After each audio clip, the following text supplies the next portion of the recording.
Green city مری، دلکش اور دل فریب منظر، جہاں رہائش ہر ایک کا خواب، مکمل انشورڈ پروجیکٹ، جہاں 5، 8 اور 10 مرلہ کے پلاٹس اور مکان دستیاب ہیں۔ بکنگ کے لیے صرف 25% اور بقایا آسان اقساط پر۔ گرین سٹی مری، دلکش اور دل فریب منظر، جہاں رہائش ہر ایک کا خواب۔ ایئرپورٹ سوسائٹی سیکٹر 4، جہاں ارد گرد ہزاروں مکانات اور بنگلے آباد زندگی کی رونقوں سے جگمگا رہے۔ مساجد، مشہور تعلیمی ادارے سب پہلے سے موجود۔ آج پلاٹ لیجئے، کل سے گھر بنائیے، کیونکہ زندگی کی تمام سہولتیں یہاں ہیں پہلے سے دستیاب۔ بجلی کے لیے الیکٹرک فیڈرز، پانی کی فراہمی کا نظام، سوئی گیس اور ساتھ ہی وہ لائف سٹائل بھی جس کی آپ کو آرزو ہے۔ Airport society sector 4۔ چلو اس دیس چلتے ہیں جہاں خوابوں کی دنیا حسین سچ بن جاتی ہے۔ Royal villas in royal garden Sialkot international airport سے ملحقہ 5 اور 10 مرلہ کے تہذیب ڈیزائنز کے گھروں اور 5، 10 مرلہ اور 1 کنال کے پلاٹس کا شاندار رہائشی منصوبہ، فوری قبضہ اور تعمیر کی اجازت۔ گھروں کی بکنگ صرف 10% سے، پلاٹس کی بکنگ صرف 5% سے، بقیہ ادائیگی 5 سال کی آسان اقساط میں۔ اپنے دیس میں اپنا گھر، Royal villas in Royal gardens. Marketing by القدر گلوبل بزنس پرائیویٹ لمیٹڈ۔ آپ کی رہائشی اور کمرشل پراپرٹی کی ضروریات کے لیے بہترین ادارہ۔ اسلام آباد، مری، لاہور اور سیالکوٹ میں ریئل اسٹیٹ کے بہترین projects. Pakistan property Kuwait. Real estate میں ہر قسم کی محفوظ سرمایہ کاری کے اعلیٰ مواقع دستیاب ہیں، تو دیر کس بات کی، ابھی رابطہ کریں۔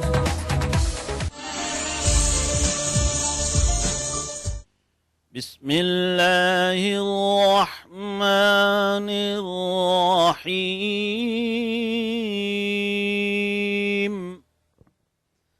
القارعۃ ما القارعۃ وما ادراک ما القارعۃ۔ صدق اللہ العظیم۔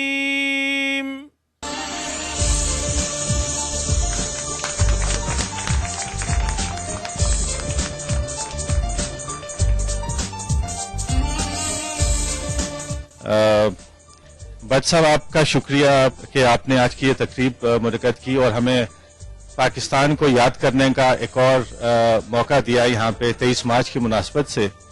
میرا آج آنے کا یہاں پہ واحد مقصد تھا کہ جو بٹ صاحب کے ساتھ جتنے کلیگز ہیں جو کام کرتے ہیں ان کے ساتھ، تو ان کو ٹریبیوٹ پے کرنا۔ اور میں حقیقت آپ کو بتاؤں کہ آپ لوگ کی پاکستان کی آن، جان اور شان ہیں، اور ہمیشہ جب بھی پاکستان کو ضرورت پڑی، اور میں یہ پاکستان ایمبیسی کے بہاف پہ بھی آپ کو کہتا ہوں اور گورنمنٹ کی طرف سے بھی آپ کو کہتا ہوں کہ جب بھی ضرورت پڑی تو پاکستان کے جو عوام ہیں، محنت کش عوام ہیں، انہوں نے ہی ہمیشہ پاکستان کے لیے قربانیاں دیں، کام کیا اس کے لیے۔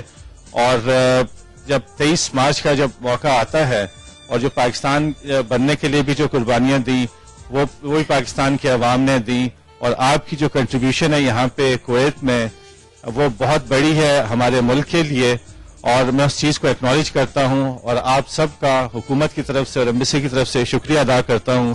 اور آپ کی محنتوں کی وجہ سے بہت کثیر زر مبادلہ جو ہے وہ پاکستان کو جاتا ہے، اور میں یہاں کھڑا ہو کے اس سٹیج پہ آپ سب کا شکریہ ادا کرتا ہوں کہ آپ کی محنت سے آپ کے جو ملک ہے یہ کنٹریبیوشن ہے آپ کی، اور آپ سب کا بہت شکریہ۔ بٹ صاحب، آپ کا شکریہ کہ آپ نے ہمیں موقع دیا کہ اس تقریب کو بھی انجوائے کریں، اور یہ جو میوزیکل پروگرام ہے اس کو بھی۔ آپ سب کا بہت شکریہ۔ بسم اللہ الرحمن الرحیم۔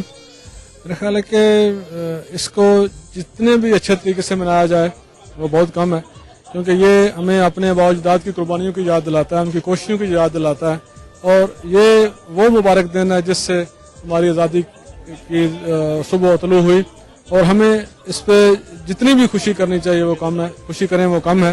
اور میں اپنے سب پاکستانی بھائیوں کے سے بھی یہ گزارش کروں گا کہ اس کو اچھے طریقے سے منائیں اور اپنے چھوٹے بچوں کو بھی بتائیں اپنے باوجات کی قربانیوں اور کوششوں کا سلسلہ جس کی وجہ سے یہ ہمارا عزیز وطن عرض وجود میں آیا. میں ہمیشہ اس اپنی پاکستانی کمیونٹی کو ایک عظیم کمیونٹی کہتا ہوں کیونکہ ہم ایک عظیم ماں کے بیٹے ہیں اور ہمیں ہر پاکستانی کو اور میں سب اپنے دوستوں کو اور بزنس مینوں کو یہ ہمیشہ یاد دلاتا ہوں کہ یہ اس مٹی کی وجہ سے یہ ہمارا نام ہے اور ہمیں اس کی قدر کرنی چاہیے اور ہمارے ہر جو ہمارے دن ہیں جیسے یوم پاکستان اور 14 اگست اس کو اچھے سے اچھے طریقے سے منانا چاہیے. گزشتہ 64 سالوں سے ہم لوگ اسی چکر میں پڑے ہیں کہ پاکستان میں یہ نہیں ہے، پاکستان میں وہ نہیں ہے، پاکستان ان مسائل میں گھرا ہوا ہے، پاکستان ان مسائل میں گھرا ہوا ہے، لیکن آج تک ہم لوگوں نے پاکستان کے لیے کیا کچھ نہیں. ہم سمجھتے ہیں کہ پاکستان کے سارے مسائل خود بخود حل ہو جائیں گے. یہ ایسا ہو نہیں سکتا.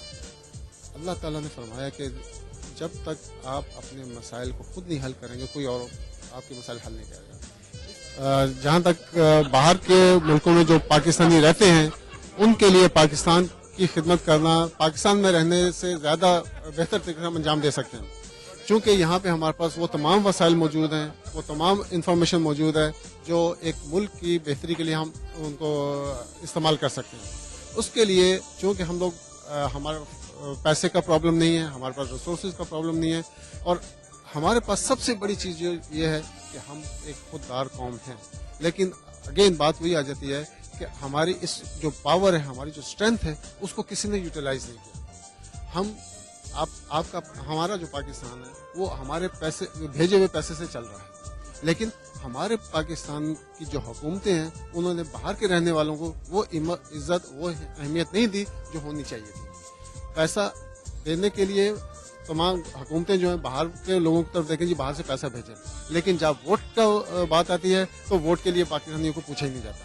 اس کے لیے ہم لوگ کوشش کر رہے ہیں کہ پاکستانیوں کو ووٹ کا حق ملے اور جتنے بہتر طریقے سے ہم یہاں رہتے ہیں اس سے بہتر طریقے سے ہم اپنے ملک میں بھی رہ سکتے ہیں. کویت کے اندر میں جانتا ہوں کہ یہاں ایک قوم نہیں ہے، یہاں 20 قومیں ہیں، اور پاکستانی قوم ان تمام قوموں میں نمبر 1 قوم ہے. اس لیے میری ذاتی رائے یہ ہے کہ ہماری نوجوان نسل کو ہر روز یہ آزادی کا دن منانا چاہیے. اس کو صرف 23 مارچ اور 14 اگست تک محدود نہیں کرنا چاہیے، بلکہ ہمیں ہر لمحہ یہ یاد رکھنا چاہیے کہ یہ ملک عظیم کیسے بنا اور اس کے بعد کتنی قربانیوں کے بعد بنا.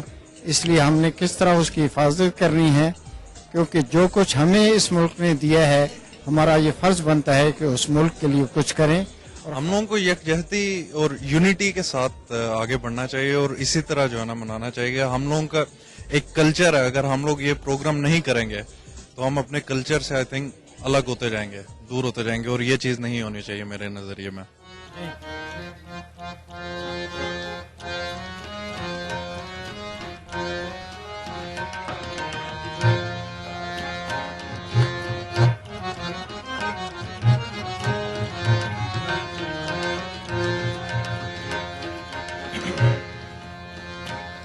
اے پتر ہٹاتے نہیں بکتے،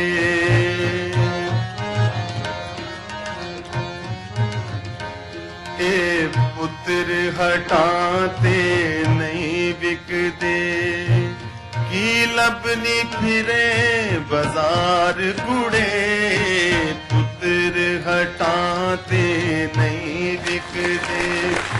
اے راہ حق کے شہیدو وفا کی تصویرو،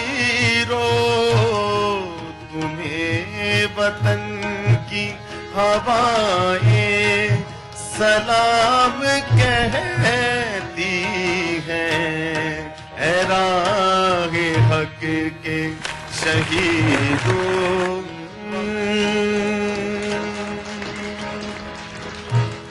اے وطن پیارے وطن، پاک وطن، پاک وطن، اے میرے پیارے وطن.